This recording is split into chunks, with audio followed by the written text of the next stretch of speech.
tirƙa shi. Sabuwar waƙar Naziru Sarkin Waƙa.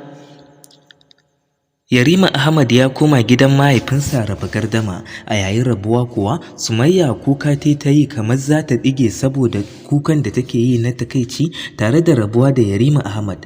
Amma a ta daga gefe kuwa wani kallo Kilishi take yi wa Sumayya na rashin tausayi.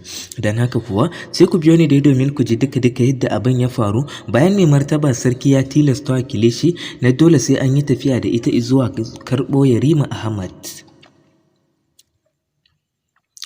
Amma kafin mu kawo muku cikakken bidiyon za mu so ku ji irin abin da aka kira raba gardama aka faɗa mishi. Abin da aka faɗa wa raba gardama a nan shine Baba Ɗan Audu ne ya kira shi.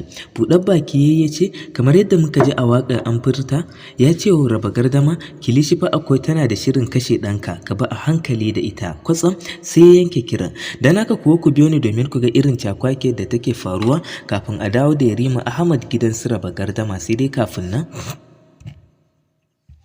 muna ga mai roƙonku da ku daure ku danna alamar subscribe, sannan kar ku manta ku taɓa alamar ƙararrawar sanarwa, sannan ku yi wa bidiyon namu alamar like. Mun gode.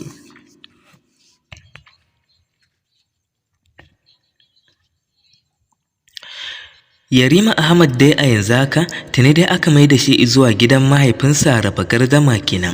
To a lokacin da sarki tilasta Kilishi sai an to da ita, amincewa ta inda ta biyo su. Zuwan su gidan su Sumayya ke da wuya, tarbar su akai, amma Kilishi tana wani daddaga kai irin alamar ita zuwan ta wannan gidan fa gabaki ɗayan dai bai yi mata ba. Haka tana nuna isa, izza da kuma gadara. Haka dai suka nemi guri suka zauna aka tarbe su da irin kayayyakin fruit da kuma kayan drinks.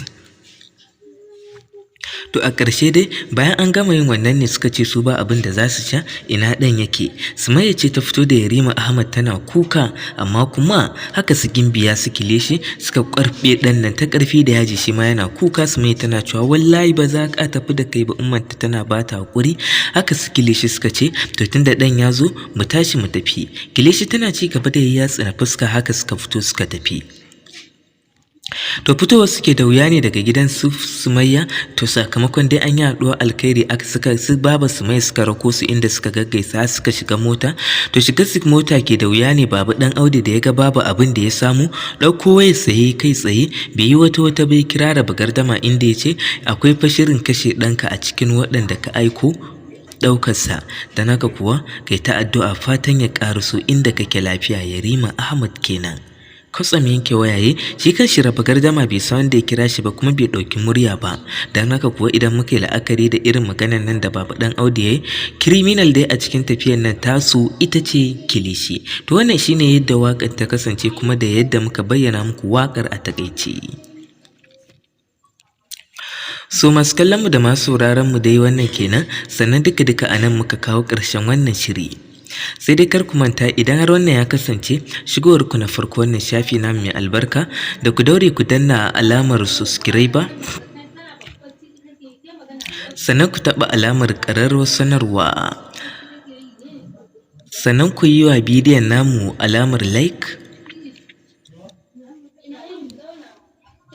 Mun gode sosai da zuwa wannan shafi namu mai albarka na Amana Blogs TV.